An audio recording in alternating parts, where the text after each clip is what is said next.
And I guess the Spurs don't really have that second big man to go with Wemby yet, so we can't quite throw their name in the mix. But Paul George doesn't really count as a big man either. So I guess if we were going like dominant front courts, the Sixers with Embiid and Paul George. But if we're doing dominant, because I guess Jonquil Jones, I guess, you could go forward center for either her or Stewart, but they would lean more, if we were going NBA, they're more big than they would be a wing. So there's really no other NBA team that just has the 1-2 big combination the same way that the Liberty do. It's incredible. And I know the WNBA is a little bit different with some of the spacing and the stylistic stuff. Like, a lot of it is still run through a lot of the post-up stuff, at least from what I've heard people talk about, just peeking in and listening to some of the shows and stuff. But I don't know if it's not like, we're seeing Jonquil Jones like step out here and hit threes. We know Breanna Stewart has range, and we get that if NBA guys could all space the court as well too, that you can basically play anybody together. But seeing them to be able to just go down into the post and go back to the basket, the post-up play is just better in the WNBA. It's objectively better, and it's a really fun. It is just a fun element of basketball to watch. And like for me personally, as a kid when you're playing and you're in pickup games, but then when you're playing by yourself too, and you're just, working on your game and imagining who you could be. Like as a young guy, the guy, of course, is just like a smaller basketball player in general. The guy you always want to be is Steph Curry. That's like the relatable guy. But I was always super jealous of, everybody wants to be tall for obvious reasons, but I just want to be tall to be able to do post-up moves against big men. Like I just want to be able to do a drop step effectively. But maybe I should start taking inspiration from Jalen Brunson because, he's got the post-up thing down as a guard as well too. But the post-up into like a turn and dunk that a big man can do, you can manage that on an 8-foot hoop if you're the right player. But that element, I think you'd have to get to the 6'8", 6'9", 6, probably not even 6'8" gets that done. 6'9", 6'10", 6'8" if you're LeBron, but you got to be pushing 7 feet for the turn and dunk. We're at the half now for the Liberty Dream, 48-43 Dream. Playing for their lives a little bit because if they go down 2-0, I would assume that the series is basically over, and especially against the Liberty at that point. Though, you do go back to the Dream, which I guess is a much bigger advantage. Home court, a much bigger advantage in a 5-game series, which I'm sure the WNBA people already know that. Chat, you can go ahead, tell us that that's obvious. But, you go up 2-0 in the NBA, you go back to the home court on the other team. Obviously, the Dream have a chance to tie it up, but you don't have any really mistakes if you're the Dream versus if you go back down 2-0 in the NBA. You can drop a game and still not be eliminated from playoff contention as well too. But do we get a little stat check in real quick? I am curious about Howard. Are we buying up some Howard stock after watching this performance tonight? I think we might be. Are we late to buying up the Howard stock? Yes, but early for the friend group, so we'll take it. I don't think the champ Quinn's in on Howard yet. Pause. 10 points, 5 and 9. 5 and 9 for Gray as well, too. 14 points hitting some more threes, 4 for 5. From 3, we've got Tina Charles, 10 points, 4 or 7 from the field. Ionescu leads all scorers right now. She's 3 for 9 from 3. She has 13 points, 7 assists. On her way to a double-double. Sabrina balling out. Caitlin Clark, she says, get off my corner. The big threes on both sides are definitely showing out to play tonight. So, still an entertaining game. And then the Storm Aces, later, we're going to be locked in. The Aces, a minus 8-point favorite. What did they win by on Sunday? Because that game was, I feel like, really close throughout, and the Aces dominated that fourth quarter. And that's really what we ended up watching for most of that game. We popped in for the fourth quarter, and Yeah, the Storm scored 2 points in that quarter. It was 14-2 Aces. So, the Storm also played. They did play some good defense as well. Only giving up 14 points to the Aces. They outscored the Aces 18-9 in the first. The Storm did. But it did end up being a 9-point game. So I guess an 8-point spread kind of stays in line there. It was... Or no, sorry, I can't do math. It was an 11-point game, 67-78. And it looks like... And Chelsea Gray was awesome in that fourth quarter as well, too. Again, that's what we ended up watching. And really hit a couple of big shots down the stretch to help pull away. Aja Wilson ended up leading the team in scoring and the game with 21. Chelsea Gray was 16, 5 of 10 from the field. And it did look like the Aces covered at 9.5 for the last game. Again, winning by 11. So I would assume that Vegas is just saying run it back. But again, the Aces or the Storm winning the fourth quarter, close throughout the game, and then maybe, the Aces are the best team in the WNBA when they really lock in. So no surprise what happens there. But the Storm also aren't going to score 2 points in a quarter. Again, we're going to eat our words here a little bit later. Watch, the Aces are going to hold them to 0. Becky Hammond, send her the tapes of us saying that, but I don't know. IT, put a little bit. Do we put a little bit on the Storm? We're always wanting to bet against our teams, but again, down 1-0. The 3 seed. Do they do conferences for the WNBA? I thought they did just like a full 8 seed, full league tournament, but it looks like the Link and the Storm, at least on the Bleacher Report app, they're both the 1 seeds for the tournament. So the 2 and the 3 seed in their conference, the Aces and the Storm. You'd imagine the Storm are going to come out swinging. Maybe I was going to say they probably don't get swept. I guess again they could win down 2-0, but this is the team that we thought was going to win the title. So do at least they cover tonight? Is that our prediction? Storms cover? I think we might be, because we can do that and then still cheer for the Aces to win. That could still be like a nice little double victory for us. But I feel like we were saying something before that. Oh man, shoot! Unfortunately, we lost our train of thought. But something we did want to mention, something else that's hot off the press today as well. J. Cole, he's back. I guess he was back a couple weeks ago or a week ago, 2 weeks ago, when A$AP Rocky released a new single. The album still isn't here, but we're continuing to get more singles. And one of his newest was, let me get the actual name of it. Ruby Rosary? To be exact. Yeah, Ruby Rosary featuring J. Cole. Of course, J. Cole pulls up on there. And then today, the return of Dat Piff, Daylit, and J. Cole leaking music on Dat Piff. A plate of collard greens. And yeah, we just don't know what happened with Grippy. We're not going to talk about it. It's unfortunate that, it was the first single that was released featuring J. Cole. Post all the, beef-related music. Pause. But I think my guess is now looking back on that. I guess I didn't hear any stories about the behind-the-scenes making of that. But just guessing now with J. Cole and Daylit dropping this song, I wonder if, obviously we know these artists are recording verses all the time, and I wonder if he just had, especially J. Cole, and I wonder if he had that, Cash Cobain had that one in the tank already, and then as things kind of hyped up, and, J. Cole, I get that maybe, maybe at the time his name wasn't trending on Twitter for all the most positive reasons, but in terms of the rap game, but still, his name was, and just everybody associated with that was hot at the moment. And I'm sure he wanted to take advantage of it and get a song with his name on there.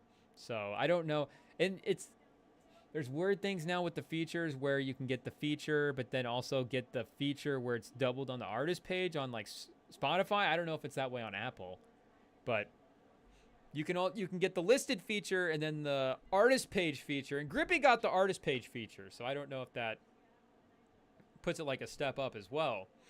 And makes it, a more recent. release, and makes it. J. Cole was like, yes, put this out, please. I want my stamp of approval on it. But we've definitely moved past that now with these 2 latest verses. And,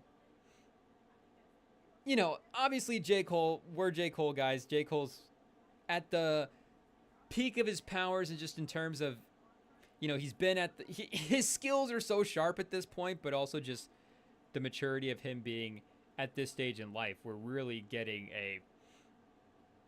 I guess he hasn't really had his King's Disease run that Nas has had yet, but he's in that kind of mode. And I guess it's a little bit different too, because King's Disease is 30 years after Illmatic, or, around that. And am I getting that right? I guess that'd be the 20s to the 90s, maybe 20 years. And 2014 Hills Drive was only, a decade ago or so. I guess, a decade ago, a little bit more at this point. But was that 2012 or 2014? Am I tweaking? I think it might have actually been, was 2014 released in 2014? I think it was. Yeah, it was December, right? December 9th, 2014. So coming up on a decade of 2014 Forest Hills Drive, will we be doing an anniversary, a decade anniversary? I don't want to say lock it in, but IT, definitely write it down on the schedule.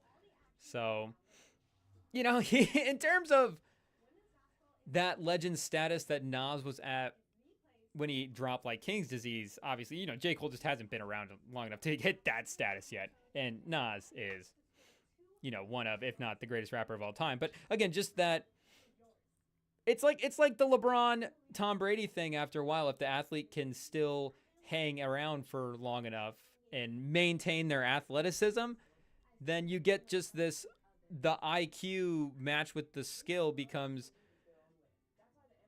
these just like the last few versions in the last handful of years that we've gotten from LeBron and Steph. And it's like those versions are maybe the versions that you would take of those players versus at any point in their career. And, maybe LeBron's like the 2016, LeBron's played so long that, 2016 could have been the end of his career. And that would have made a ton of, just that length of a career would have made a ton of sense.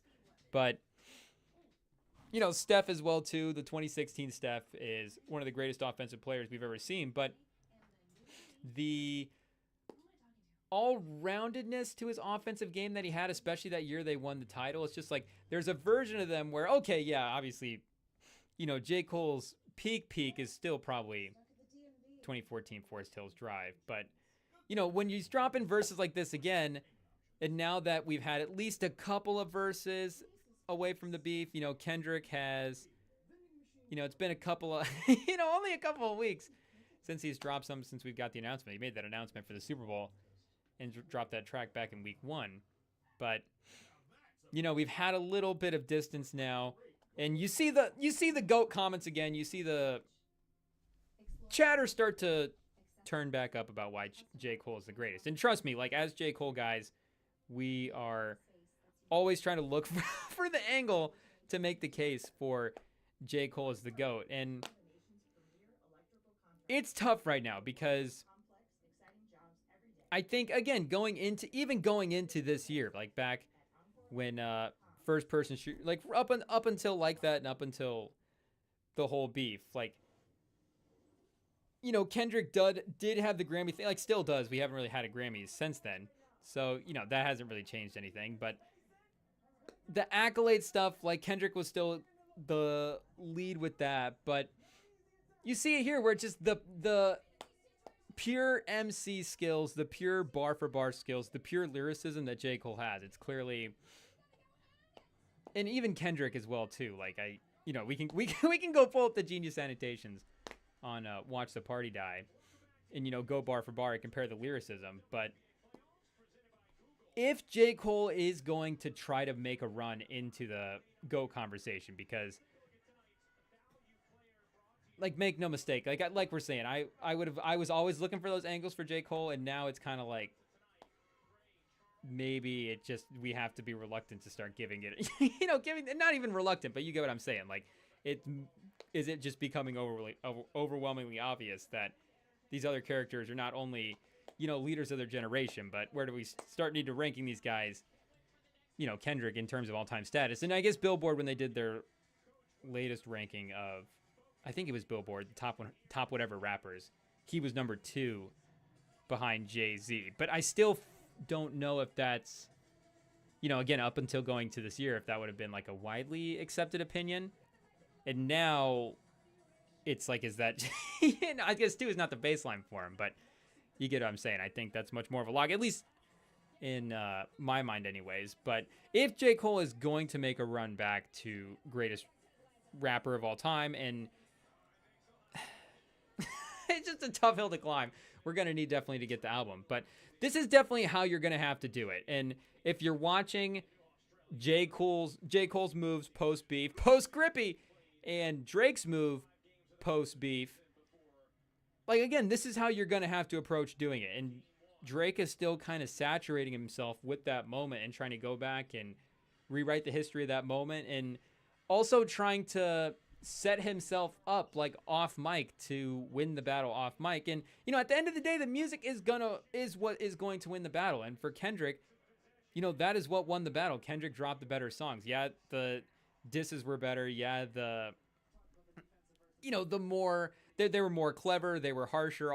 He beat him in a lot of aspects, but at the end of the day, like, the songs were just better songs. And that was the tough, I think, part when you start, because again, you can put the catalogs head to head and the discographies head to head, and I think again, the Grammys that Kendrick has in the awards could definitely make that case that maybe it's not even close. But when you start actually putting them in the arena together, and now Kendrick's songs are, I don't know if they're lapping Drake's songs. Like, I do think Family Matters and Push-Ups, like, the man definitely dropped some banger songs, even if unfortunately, unfortunately, Kendrick outmaneuvered him. And I do wonder if that, again, is the part that is really driving Drake crazy here, is the fact that he got washed off the mic and on the mic. Because I don't know if Drake thinks he necessarily got washed on the mic. We would have to get academics on the pod and ask him about that, but the way he was making claims in The Heart Part 6, and I still think the Drake people, again, they love Push-Ups. Again, Family Matter, like, they are good songs, so it's not like the man didn't put out good material in that time period, but he's kind of, I guess, I don't know if we could call him a genius. That man's not like a social media genius and an internet genius,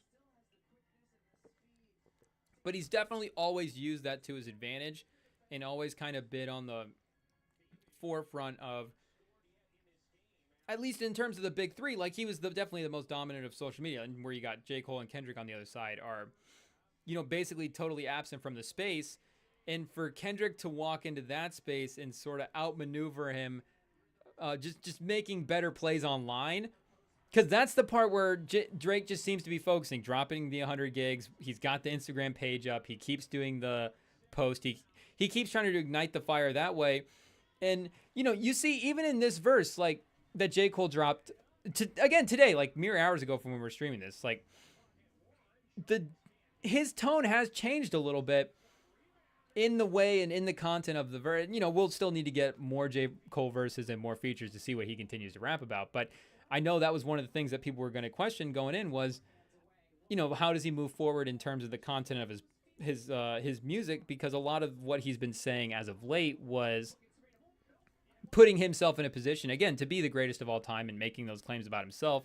And then when he has a chance to go into a head-to-head battle, he takes a step back. And maybe, again, not for reasons of not wanting to compete for the greatest, maybe for different reasons. But regardless, he did pull his name out of the competition. And, can you necessarily make those claims going forward if you're, again, not engaging in these lyrical battles? And you don't necessarily see him doing that. But again, the verses and the double entendres and just all the precision that J. Cole has in his writing, like, again, his pen is just as sharp as it's ever been. And and not more impressive that, the man can talk about multiple things, because you should be able to do that as a great rapper. But again, this is how you're going to do it, is just by dropping banger verses and just by being, real and authentic and all the things that would make you a great artist in the first place. Like, I mean, this is what people have wanted from Drake all along after post beef, is just go back to being, a great artist. And we get that there may be a segment of the internet now that doesn't necessarily have your name at the top for the greatest artist of all time, but what you've done up until this point is still undeniable, and you're still one of the legends. And we look at the streaming numbers, it's like the man has barely budged. The beef hasn't moved Drake's streaming numbers. The only thing moving Drake's streaming numbers right now are, Bruno Mars and Sabrina Carpenter just popping off. It's not necessarily, I think, a shift in the culture, in terms of listening value against Drake. Like, even myself, you literally just can't help it at this point. And with the way that, especially, I know, like, me and Sam, people our age, people in our general age bracket, like, the man was just ingrained in our lives from an entertainment and a music standpoint for so long, and his music is so iconic that it is just never going to go away. And he's dropped so much of it that, I mean, I'm almost trying to keep him away from being my number one streamed artist. He was my number one streamed artist on Spotify last year, just by, almost by accident. Because again, the man's got too many songs. And, there was, like we're saying, there was a stretch post beef where I was definitely like, Kendrick, we're all on team Kendrick. We're just playing all Kendrick songs in the car. We're skipping the Drake songs for now. But, once the rotation goes back to normal and the shuffle's on and we start going, oh, what album do we want to listen to? What songs we want to play to? Now it's like, just, Drake's in every other song. And that's, part of an intentional move that the man has made over his career as well. But, again, the man is an undeniable music legend. It's like, just go back to being that and stop leaning into this trolling internet-y type thing. And, again, I think there's a lot of reasons that J. Cole backed away, but this was definitely one of them. Is his focus was just going to be on great music. And it's not like, I guess, he probably thought he couldn't create good music in this beef. I guess maybe 7-Minute Drill is, proof of that. I guess there's, there's reasons that 7-Minute Drill was the way it was. We'll defend it. J. Cole, call into the pod. I'd love to defend 7-Minute Drill, but just the focus on, hey, I got to make sure that I am making sure that my lyrics and my pen and my verses are as great as possible. Like, that's all that these artists now need to be worried about, not the Instagram. And not to go the old man route and just say to get offline, but yeah, like Drake, just get offline at this point and get back to writing fire verses. And even the songs on 100 Gigs, like, I get Kendrick is still in the moment, and he's still definitely thriving off of it. And Watch the Party Die, like, it's very much a song still about the rap beef, but he's also in a different place in it. He won, and the moves that he's been making in that lane have been successful. Like, people don't necessarily need the 100 Gig song. I need the footage. Please release as much behind the scenes footage as you want. If there's anything that the Rem and Sam, if there's one thing that the Rem and Sam pod loves, it is behind the scene footage. It is.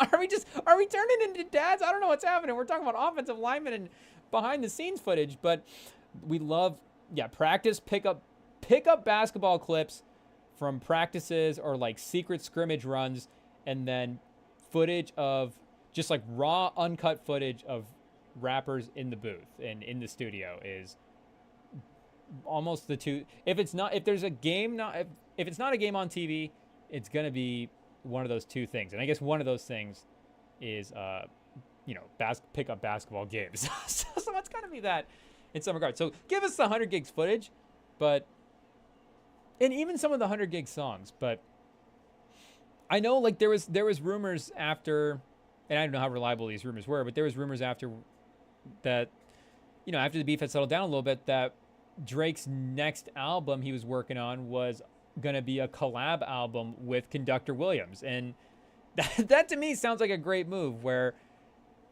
a upcoming producer, where he's had some successful songs, like his best songs on his last album were both by Conductor, 8 a.m.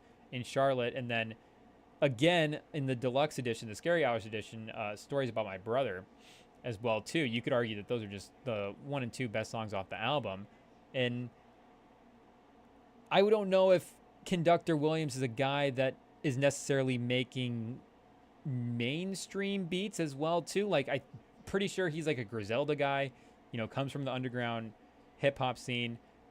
You know, chat, correct us if we're wrong on the. Please give us the Conductor Williams storyline. We only follow these guys on Spotify and just look at the artist credits. But from what I've heard about him, that's what I know. So to me, that's like prioritizing the music versus, you know, him and Metro aren't doing a collab album, but just again linking up with like a great, a higher level name for a producer or an artist or something like that. That's, oh, these songs have been good. This is a guy that has a track record and can give me, you know, a focus again on maybe a voice that I've lost in this lane. But again, of course we love the J. Cole verse. That's going to be no surprise. Hopefully this hits streaming. I wasn't seeing it on there. Of course we've been searching it. We'll do a search right now to make sure we're not tripping. Does DatPiff have a Spotify page? There is a playlist on here. We should know this. I just felt like, you know, are we searching DatPiff on Spotify? Just something about that doesn't feel right. I mean, you can't go into Netflix and search up like Blockbuster, but it's not on Daylit's page, of course. But shout out to the YouTube. It only had like 7,000 views when we were checking it out. It's going up a little bit more, 24K. And I had a hard time. I saw that J. Cole had dropped again, and I was trying to make sure that, you know, you can just search the song, and after a while, somebody random has posted the song, and there's just like a bunch of lyric videos or whatever. But, you know, again, I wanted to try to see, oh, is this on streaming? Obviously, we're going to put this into playlists. If it's on YouTube, well, you know, I'll just try to watch it off the artist page, just make sure I'm getting it straight from the source. So we were kind of doing a quick search, but then it was like, oh yeah, I guess DatPiff is cool. And J. Cole is back, baby. But Drake, just give us a normal song, and it's gonna be a long climb for J. Cole to get, and not for him to just be like, because he's still, same with Drake, like, to be one of the greatest. That's not the conversation anymore. You know, we're talking about one spot here, and it's definitely a tight race. But the fact that Kendrick is actually dropping another album is just a whole other wrench into the thing, because again, like, if we're talking about the awards category, I get that's not everything in hip hop, as you know, especially hip hop, like, at all. But we do, and you know, again, the voice of people is always going to be the thing. But if there was just like an undeniable moment and they had to be recognized at that way above their peers, that's a special thing, and that's a thing that Kendrick has had over these other guys more often than not. And again, I think with some of the stuff, more often than not, I think the Grammys are, I think, especially in the hip hop too, they can be pretty accurate. And you know, in terms of judging moments and stuff, I get, you know, you're not always going to nominate the 5, you know, everybody's top 5 albums of the year. You know, we were going through it like, you know, is a guy like JPEG Mafia or whatever, he might be high up on the list, but doubt he's going to get the Grammy nom. We get that. But, you know, they end up doing a good job of picking out the few and, you know, obviously giving credit to the top guys. But if that is going to be dropping in this next year, that's going to be really interesting for J. Cole, because the Fall Off was supposed to drop this year. And, you know, if it had dropped this year and it was, we'll just say a step up from the offseason, but let's just say he drops the offseason again this year, a offseason level quality album. Like, in my mind, the offseason is, in terms of like the nominations that we win, like, if We Don't Trust You is going to win the Grammy, offseason to me is better than We Don't Trust You. Now, you know, you get Blue Lips, you get Vince Staples, Rhapsody. There's some other names. So would offseason have enough momentum to beat Blue Lips? You know, if it has the same opening week numbers that it did back then in that release, and just again with J. Cole and his career, I think you could make the case. But this window would have been a really, really interesting window for him to drop an album in, and could have very possibly have been his first Grammy win. And if he's going to have to drop the Fall Off this next year in this next cycle, and Kendrick's going to drop an album, and he's going head-to-head against Kendrick, he has to drop an album that is not even just better than Kendrick, because if it's barely better, I still feel like as long as Kendrick is riding this momentum, he's going to continue to get the recognition. Like, I would assume that the Super Bowl halftime is going to be nuts. PG Lang as well, too, as the creative force behind him seems to be making a lot of the right moves. Like, I'll see a PG Lang commercial and not even realize it's a commercial a couple seconds. I'll just be hooked by whatever story they're telling. Again, just creatively, more so than the music, they're just doing a ton of stuff right now. So I would just assume that them riding that high, the album living up to the standard that Kendrick drops, like, it's gonna be, it's almost lock it in as a nomination right now, and I don't want to say lock it in as a winner, but it's gonna be pretty close. So he can't just barely beat Kendrick. It has to be, and anybody has to drop an album that is so far and away a classic that, or just the moment around it is absolutely and far and away crazy, where it's just undeniable that this has to be the album for that cycle. Or I guess if we get the Kendrick album, because it'll be like a September to August-y, October, it's fall to fall for the awards window. So if Kendrick drops it in, July or August or June or April, if he drops it before we hit the winter of next year, and then J. Cole can follow it with like a November, December release, and then he's in the cycle after that, then maybe that would be the move. But, that's another tough thing for greatest of all time, because I believe, if I'm not mistaken, To Pimp a Butterfly and Forest Hills Drive were both nominated in the same year for the same award, and obviously To Pimp a Butterfly took that one, and I believe that's the only time they would have gone head-to-head, because the off-season, I believe, got beat by a Nas album, and then Dreamville, which, if, J. Cole, not the only guy on that, obviously, the creative force behind it, but does he get a lot of the main credit for it? If we want to give him like partial, a half nomination for that one got beat out by Igor, if I'm not mistaken. But To Pimp a Butterfly would have been 16. Yeah, and it beat out 2014. Also, it beat out Drake as well, too. If you're reading this, it's too late. And the Dr. Dre Compton album and the Pink Prip by Nicki Minaj. So maybe those two go in their own category for this. But, man, what the 2016 Grammys. Do we need to have a guest on to talk about that? Kendrick versus J. Cole versus Drake. And Kendrick out on top once again. And then let me check the other two as well, too. So, yeah, Igor beat Revenge of the Dreamers. And then, oh, no, Tyler, yeah, again, Call Me If You Got Lost beat the Off-Season. And if the Off-Season goes up against Mr. Morale, that would have been a really interesting 1-2 combination. I think that Mr. Morale did a little bit better numbers. And, again, Kendrick.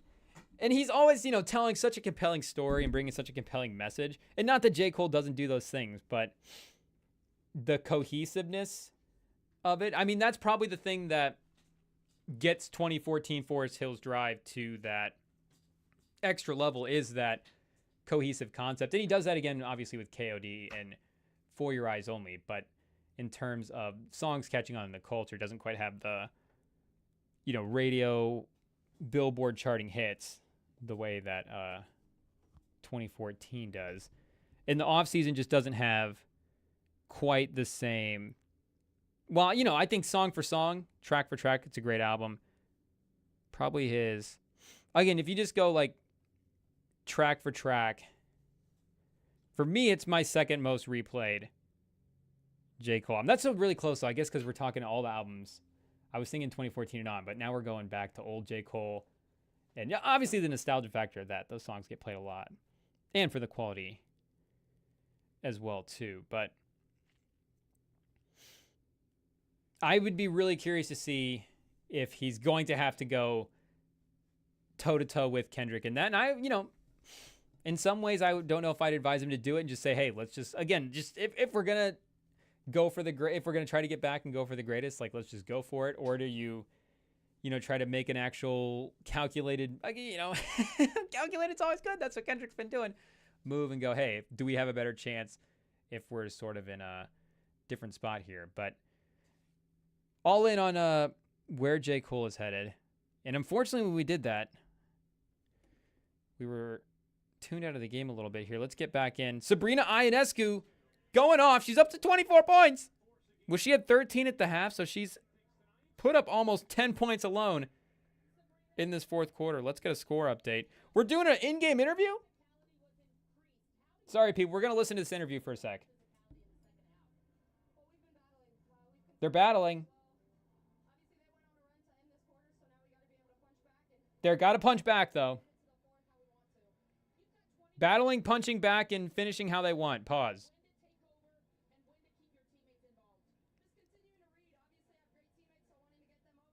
Get her teammates involved. Credit the teammates. Credit the coach. She's hitting all the checkpoints. Doing a great job with this interview. Holly Rowe.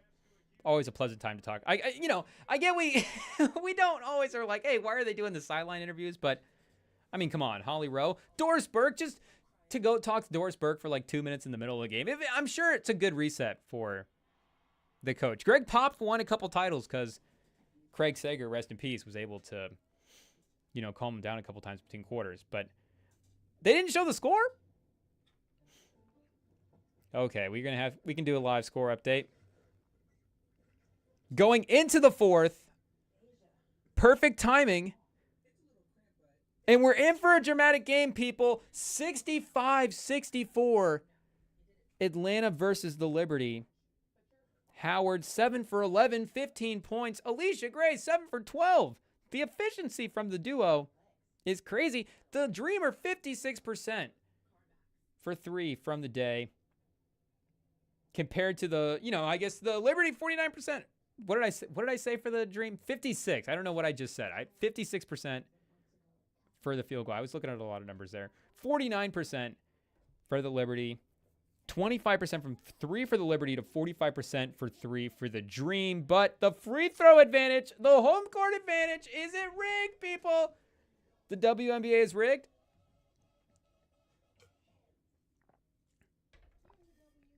That's when you know that the league has made it as a storyline, is when they start rigging it. And just, when the league actually has enough power to try to script its own storylines. Anyways, should we go game in background? We might have to, for the fourth quarter, queue up a little background here for the game. Let's get it on. Again, 1-point game. At home, though. So if the Liberty are getting the calls, I mean, we know they're already going to feed it down low to their bigs anyways, but keep doing it if the refs are giving you the friendly whistle. Even turnover battle as well, too. 9-8. Liberty with 9. Dream, I guess, technically winning that. What do we got for playmaking from Howard? 3 assists. Sabrina, only 1 assist in that quarter. I guess makes sense. She had to take over and just do all the scoring herself. But 8 assists, 24 points. 0 rebounds? I guess she's leaking out in transition. Pause. But this will be fun. Let's lock in for the fourth quarter. We can't really fill in the time with any WNBA thoughts because, again, we're still learning. Our apologies to the WNBA community. But once Angel Reese got hurt, we took the last couple of games and just decided that, hey, it was time to focus on the NFL season. And again, I know you people have heard me say this before, but I think the sky is about as close as I've ever been to switching favorite teams. We'll stay strong, though. The Aces are probably going to win the title again this year, so it would make sense that as long as Becky Hammond's there, we commit to the Spurs family. But here we go, starting the fourth. On a foul, too. And it's on the Dream, like we said, right away in the fourth quarter. The whistle starts going to the Liberty. Tina Charles, I expect a big Tina Charles fourth quarter. At least, you know, a couple of moments. They're going to need her. Hopefully nothing happened to her in the third while we were looking away.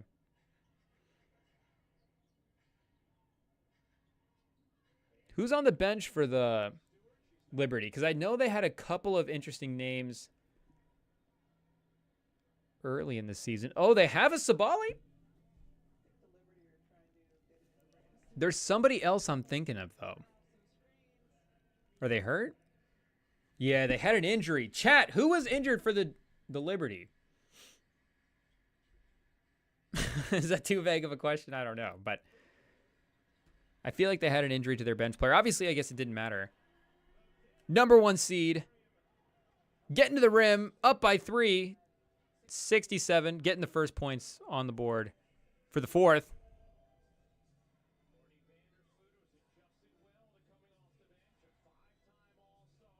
And I'm interested to make a comp for Howard as well, too. I don't know if we're supposed to be doing the NBA to WNBA comps, but that's just how we rationalize everything. Oh! Atlanta with the heat check at the end of the shot. The bailout, I guess is the better term for it. The bailout shot clock three-pointer. Nia Coffey? Any relation to Amir Coffey?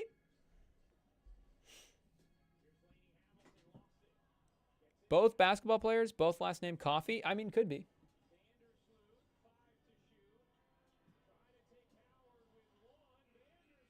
Vandersloot couldn't quite get it in. The rebound on the ground, that's tough for the Dream. You can't let the player that just missed the shot and fell to the floor get the rebound. Becky Hammond would not like that.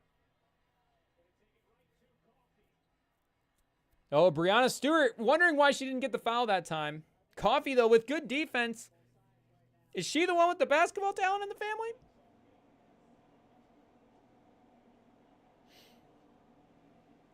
Is her brother at the game? Is he good enough to get a Celebrity Row shout-out? I feel like he would. I feel like anybody... Would everybody on an NBA roster get a shout-out from the camera crew at a WNBA game? What players would just go unnoticed?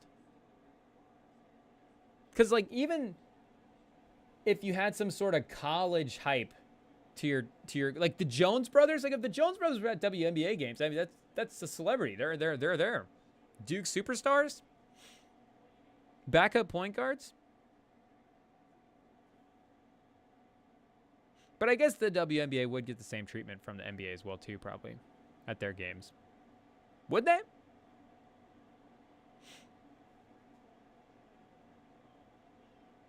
Do they have to have like a Google Google face scanner? Oh, air ball. Jonquil Jones with the rebound. Don't choke, Dream. Don't get nervous. Oh, Sabrina. She's cold for 3. Right away. I mean, that's just, again, you can tell that there is some confidence here with the Liberty having been there before. Sabrina.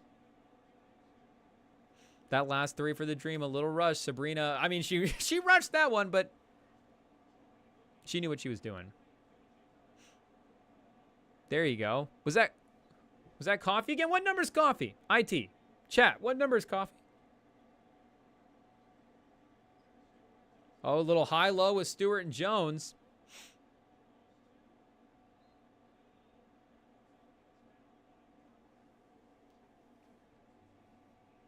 Liberty fans, how do you feel about the offense you get from your fourth and your fifth on the court? And I know, we're starting to go down the roster a little bit, but especially with Chelsea Gray back, like the aces, when you go Asia Wilson, Jackie Young, Kelsey Plum, Chelsea Gray,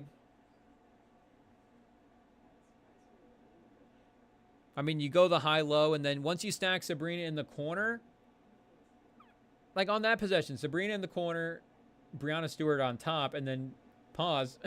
And then, Breanna Stewart can hit threes for sure. Like like Jonquil Jones. Maybe Jonquil Jones is a little bit better. I guess I don't know the stats on that, but I feel like I've seen her take more of them. But I feel like the aces, at that point, when you put those two players in those spots, what else are you going to get from the corners, secondary playmaking? or if you have to go bail out to the wing the other player, you know, again, you're going to have like Jackie Young or Kelsey. And we know this already. It's why the Aces won the title last year. But again, looking back into it for this season, it just seems like things really stagnated on that possession. They threw the double at her. And then when they swung it, and, you know, maybe they just need to do a better job of having somebody else on the other side over there. But seemed like things kind of stalled out a little bit. So I wouldn't say that that was necessarily the Dream's defense on that possession, more so as it was. I don't know if that Liberty's on. And, you know, again, you got working John Cole Jones in the post doing high low. You got to run your sets. But who would they play up next? So if they win this tonight, they'd go up 2-0. Would they play the winner of the Fever Sun series? I believe so, because I believe the Storm Aces 2-3 would go to the Link in the Mercury. So if they have to play the Fever, you know, is there some matchup stuff here the Fever could expose? But I mean, like the defense for the Sun as well too. If those are going to be grinded out games, I guess I don't know how they're going to handle the size of the double big combination. They do have that other front court player though. Is it Brianna Jones? Chat, is that the right name? Is Brianna Jones on the Sun? I remember looking up her numbers earlier in the year, and she was off to kind of a terrific start. So maybe they'd be kind of able to match the size that way.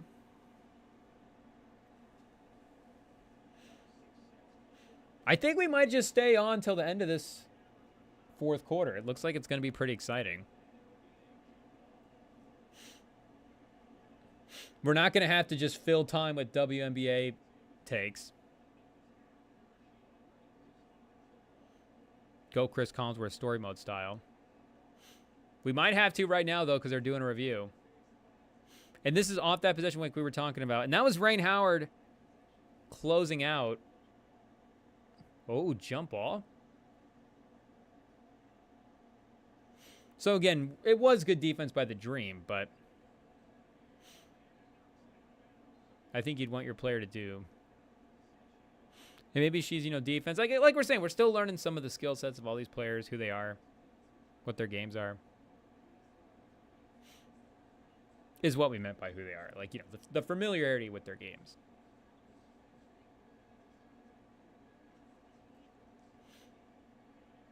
Ooh, running the play for Sabrina. Sabrina is feeling it right now. She's going to be carrying this team tonight. She puts them up 4. That's another 3. She's got to be pushing 30. How many 30-point playoff games has Sabrina had in her career? A 30-point double-double to go up 2-0?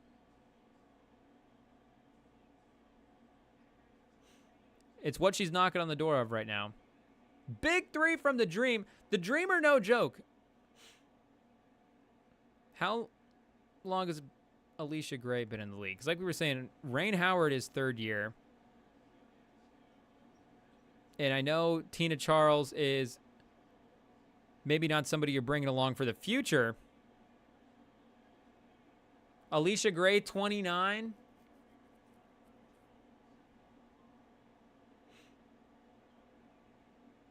What's the career expectancy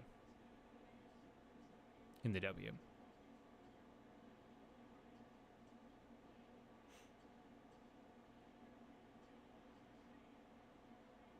Oh, no, this is the elimination game. So we've been wrong. So they do best of 3, best of 5.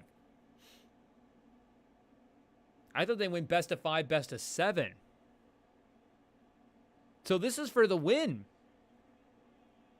So we're locking in, people. Make no mistake, we're not going anywhere. Jonquil Jones isn't leaving either. And now 5 points for the Liberty. That's the largest lead of the game for the Liberty. In the fourth quarter when it counts.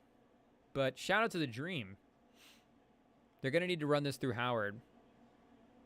They're trying to set her up off the ball. Of course, they're going to double team her.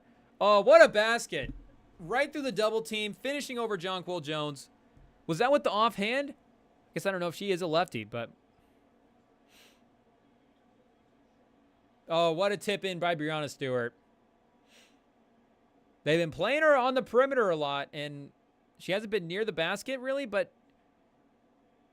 Ooh, missed 3 by the Dream. Big, still down by 5. But that time, I mean, one of the things of her being on the perimeter, probably not going to get a body on her as much. She crashed the glass that time. Got down. In an and one for the Liberty. Was that Vandersloot? Sabrina, was that the 9th assist?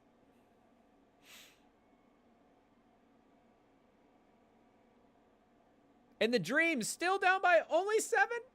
The Dream recovering, people. It's working like a charm. Or no, wait. That was for the Aces Storm game later. We're getting our bets mixed up. We're just practicing. Getting ready for the emotional fourth quarter for the game tonight. What was the line, though, going into this game? I feel like the Liberty might even be, bigger favorites over the Dream than the Storm are. Aces are over the Storm. Oh, 6.5 for the Liberty. So the Liberty are covering right now, up 7. Wow. Maybe that's why they're getting all the foul calls. Okay, we're going to another replay. Should we mention Jaden Daniels' performance last night quickly? We probably should. They beat the Cincinnati Bengals. We had mentioned that we were looking forward to that game, and it wasn't just, watching a team beat the Bengals. I guess we don't really have anything against the Bengals either way, but I am kind of sneaky starting to... Are we developing feelings for the Jaden Daniels Washington Commanders? It might be happening. I don't know if we're necessarily in need of another mistress team. I feel, the Niners, we're still definitely talking to the Niners. Like, we messaged the Niners a couple times. We've been seen with the Niners, but it hasn't been as often. And I guess your mistress team you probably don't want to ever be seen with. But, we've been in the presence of the Niners at least once or twice. I'm not saying that, as of lately, anything with the Niners and us have happened. It's just, maybe just like casual hanging out, just having a good time. Those sort of vibes. But maybe, maybe because of that, we are in need of another mistress team. So I feel like the Washington Commanders, Jaden Daniels team it is obviously a fun team to watch.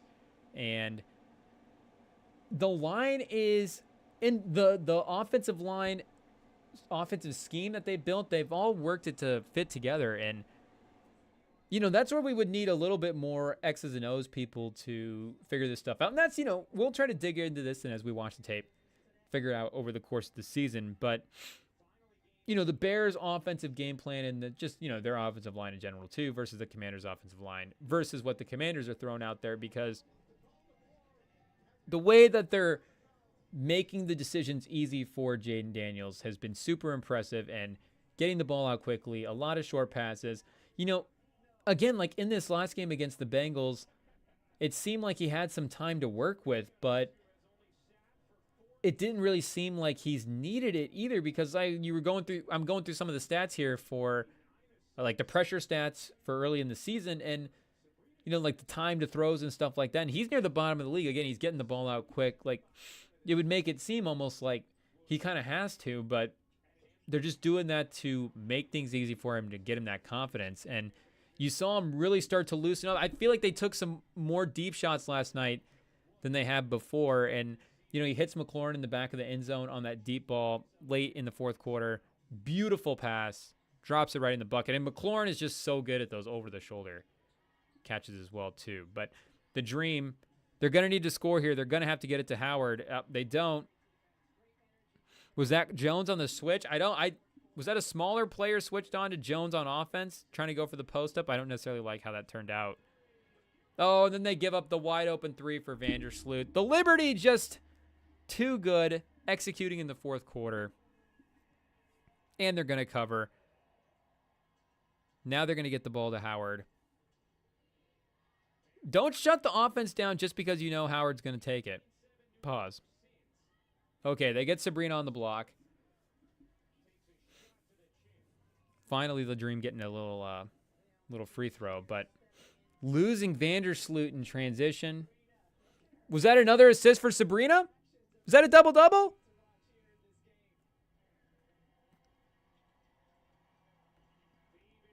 Okay, Bleach Report is still at 9 assists. Can we get a stat correction live in the game and just get her to 10? Yeah, and this is current, but she got to 30. 30 and 9 for Sabrina. Whoopi Goldberg's impressed.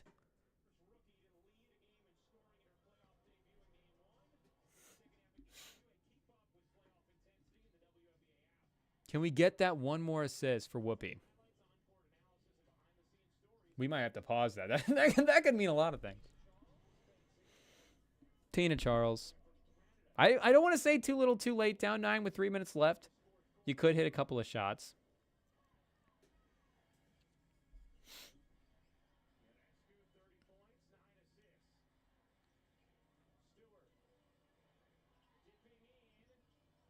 Even right there, Brianna Stewart couldn't get it. So, I mean, they're still alive.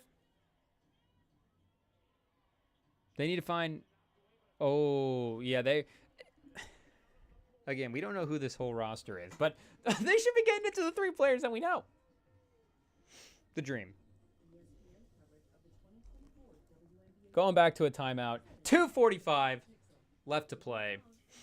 We'll see if they can... Can we get a cover at least, Atlanta? Cover the spread, cover the flight home. I'm not sure, but... I don't think this Jaden Daniels performance either came necessarily at a bad time for Bears fans, because I think, you know, Caleb definitely showed some great strides from where he had been at the previous couple of weeks.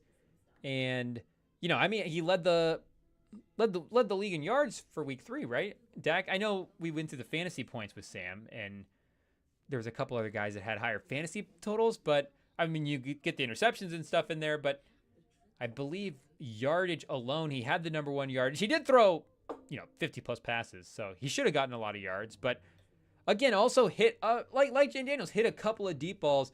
That pass up to Adunze, where Adunze up the sideline, again, just dropping it over the shoulder. He hit one where Adunze went across the field and was going through like a zone or matchup zone or something, and there was like a couple of linebackers that were passing him off, and he ends up, again, guarded by a linebacker. Caleb Williams sees the mismatch and just drops it in, but also hits Adunze up the sideline over, I believe it was the safety cross, on just a beautiful over-the-shoulder pass. And, you know, a couple of more things like that in the game against the Colts that necessarily weren't there in the previous couple weeks. And like we're saying with Caleb Williams, like, we're giving the man time. It's okay to have to need a little bit of, you know, development. Everybody's had growing, you know, growth issues at some point. Pause. But, you know, it's not that if he just doesn't have a good performance would Bears fans be more worried, but there is also a results thing happening with Daniels where, again, maybe just the offense and the system is putting the whole team in a position to succeed. That could be true. And the playmakers as well, too. Like, Eckler was really great in this last game Monday night. He had a couple of screens, a couple of plays behind the line of scrimmage that he took for some big plays, and then had the opening kickoff as well, too, I believe, to the second half. Ran that way back across midfield. So, you know, had some big moments where he was creating outside of Jaden Daniels. But, you know, again, the Commanders have also been able to turn a couple of these performances into some wins. So he's just staying, I don't want to say one step ahead, but the man has just been impressive. And he leads the draft in his draft class in rush yards as well, too. Not necessarily the strongest running back class at this point, at least for the year 1 starters. Sabrina Ionescu, they said she scored or assisted on 58% of the Liberty's points. So again, you see the Caitlin Clark blueprint right here with Sabrina. And like we've mentioned with Caitlin Clark, I don't know if anybody has matched her level of vision in the WNBA for turnovers or assists, either one, but definitely the good plays when they're there. Once again, the ESPN is a little bit ahead. giving us a spoiler alert. So if we're late reacting to these plays for what you see on the screen, our bad. But we're about a play behind. In an offensive foul, maybe we're 2 plays behind, probably 3. Can I get the play-by-play here? I guess. Oh, looking at the time, we're way behind. I don't know what the game is going faster than our stream. I don't know what's happening here. We haven't been buffering or anything. Bruce buffering. 32 for Sabrina. Pass it, Sabrina. Get the double-double. Or get to 40. 35. Oh, come on. This is the play right here. Transition. Little semi-transition. Pick and roll with Jonquil Jones. Oh, don't do the dribble handoff. And just go to the corner. Oh. Almost a hockey assist. Just give her the hockey assist for a normal assist. I guess Breanna Stewart would need to make the basket. This is it, though. I guess down 11, 90 seconds. It does look like the Liberty are going to move on. Ooh, Alicia Gray, though. Cuts it to 9. And the stream is saying that there might even cut it a little bit more than that. We can't look at the ESPN anymore. We're locking in on the video. No more spoilers.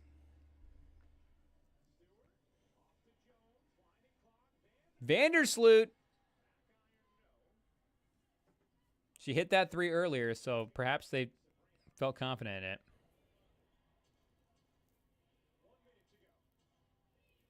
And again, not really going to Charles or Howard. So maybe IT turned that Howard stock into Alicia Gray stock. Oh, she almost got another one there, but there's Tina Charles. Okay, we're making contributions with 40 seconds left. Down 7. 3 shots, 40 seconds. A foul? If Sabrina has somebody else shoot her free throws, is that an assist?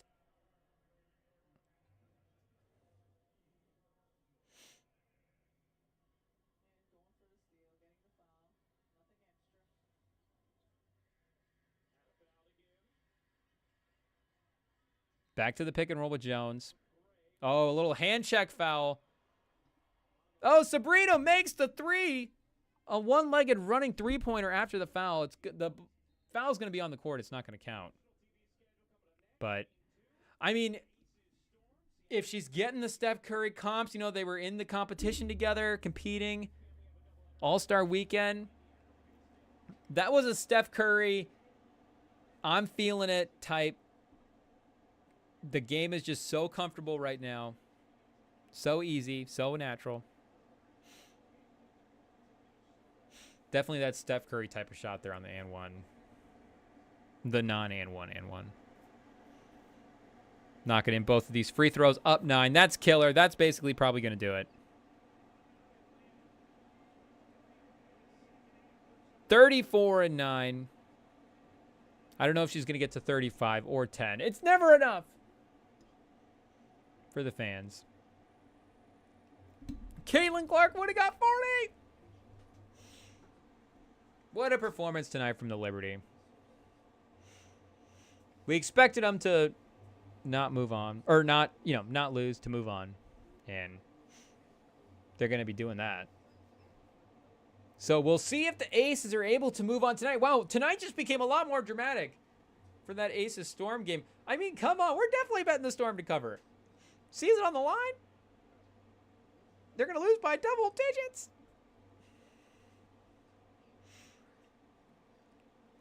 I guess IT's already bet on it. IT, double it up. We'll just commit full send. Go all the way. Also, speaking of guys in the draft that are performing well as of late, shout out to our boy Latu for the Indianapolis Colts. Again, that's a tough run of defensive linemen they're taking in the draft. You had Latu, Byron Murphy, Jared Verse, Dallas Turner. All those guys kind of, was it 4 picks in a row or 4 out of 5? You know, 20s, late teens, mid to late teens I don't know why I couldn't get that out first. It was mid, because Latu was 15, but the mid to late teens, that run of defensive linemen, we're definitely keeping an eye on. And Latu has definitely looked good the last couple of weeks. He looked really good in this Bears game. Again, against the bad offensive line, but had a big play at the end. More consistent pressure. Maybe some of the run stoppage stuff, and that's, maybe a full-on defensive line. Maybe that's just Chris Ballard. Who does he evaluate in the draft? But can we get a 4-point play? They're going to try to get a Tina Charles 3-point play. They got the foul. Unfortunately, not on the shot attempt.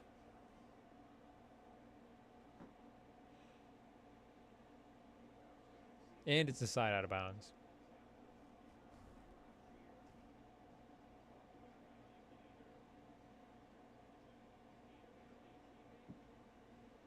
The inbound violation? Oh, no. They get it out.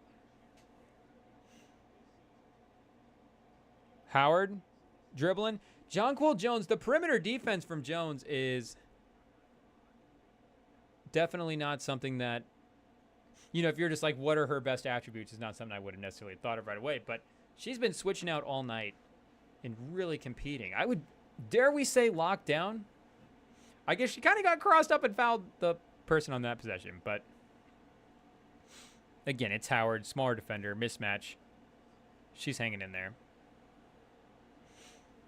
So Howard's good. So Howard, does she go on the list of, will this person be traded for and be on the team that Caitlin Clark is on in a couple years? Like, will she be the superstar pairing with Caitlin Clark? That's going to be the fun thing. I can't wait to start it. We'll be the ones that get it going. The WNBA trade rumors. Who should they pair up with Caitlin Clark next?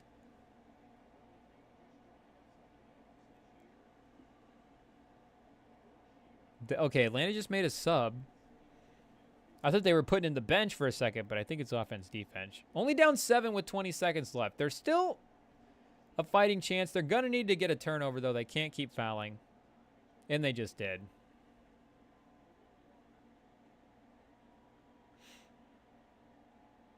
They're going to play the foul game. It's going to be a good time. We'll let the Liberty take the win. So, I think we'll basically put a bow on it at that. Shout out to the Liberty for getting it done. We're going to go hang out and watch this Aces Storm game. Shout out to the new J. Cole versus. Can't wait to listen to those a lot more. Daylit, drop it on streaming. I don't know what's going on. Like, sample clearance or something? Seems to be a bigger issue these days. 36 for Sabrina. The Liberty pushing 100.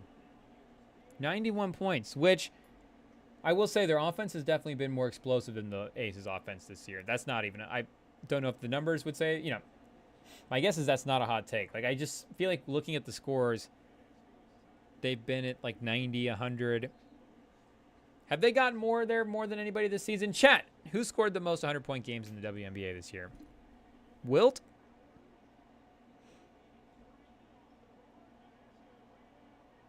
No more fouling. Ionescu finally gets a rebound. Can she trade her rebound for an assist and get the double-double? I don't think it's going to happen. She could have snuck a late one in there to a teammate. Padded the stat sheet. But the Liberty win the series. The sweep. 2-0. So, yeah, in the WNBA, if you get swept, you go back home and you don't even get to play a game. You just go back home. It's unfortunate. Or you just stay home. Depending on how it goes. Tina Charles, a legend. WNBA people, what's going to happen with Tina Charles? I guess I didn't hear anything about this being like a farewell season, but is she definitely around for the next couple of years? Is she definitely on the Dream the next couple of years? Is Tina Charles a Caitlin Clark teammate? Is that hey, let's bring in a veteran. Let's bring in some experience. Let's get a big in there as well, too, because I guess, a Aaliyah Boston, Tina Charles, how would that front court look together? But having that veteran experience in there, little interior shot making, could that be a veteran that they bring in? I like the piece on, or Alicia Gray as well too. Do we need to look up a little contract situation? Are we gonna start trading all the Atlanta Dream pieces? Let's do it.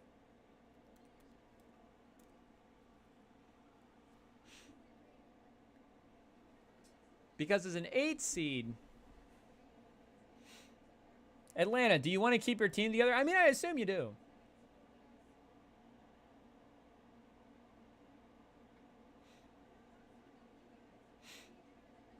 I assume with Howard there, this is the start of something. Start of building something, but we're not going to read out any of the salary numbers, but in terms of years, and I guess I don't know how they do, you know, like how long the contracts do get in the WNBA, but because it does look like a lot of these people are only signed to 2-year deals, 1 and 2-year deals. Not a lot on the books for the Dream in 2026, but does look like Tina Charles is... Okay, wait. Is this for this season? So she might be a free agent. So there is a potential Tina Charles... I guess I don't know. Do we need to start looking at cap space? We don't want to start turning this into an Atlanta Dream offseason preview, but definitely I think a name. That'll be our first rumor right there that we'll throw out for the WNBA. Tina Charles to the Dream? Or back to the Dream? Tina Charles to the Fever? Pair her up with Caitlin Clark. Let's start the trend to building a champion. But like we said, that'll do it for that game. So... when do we get for a start for this game? I feel like we're coming up. Oh! Less than 5 minutes. Asia Wilson dominating the second half of last game. Looking to do it again. IT, call the jet. Let's see if we can make it to Vegas in time. We'll at least get there for the second half and the post game, which will be the post game, post a round 1 series win. That's when we want to be there anyways. But shout out Sabrina for the incredible performance. Shout out to the Dream for a great season. Howard, Tina Charles, the legend. Shout out Stewart, John Cole Jones for the perimeter defense. Shout out J. Cole. And be back. I guess I don't know what the schedule is going to be this weekend. We went crazy this past weekend. We had our teams playing. We had some big matchups. So just, again, stay tuned to the feeds at Rem and Sam on Instagram, at Rem and Sam Podcast. We're on Instagram, on TikTok, Spotify, Apple Podcasts. We're around on basically all of the social media platforms. So stay tuned to the YouTube because, like, you know, that's where the live streams are going to be happening. We'll pop on the Instagram occasionally. When Sam's around, it seems like we've been going on the Instagram as well, too. So Shannon Sharp style, we're not doing it. There is actually some video. Well, I don't know. I was going to say that you want to see, but maybe some of you creeps actually want to see the Shannon Sharp video too. So stay tuned to the Rem and Sam feeds. And thank you guys for hanging out, for checking in. We'll be back later this week.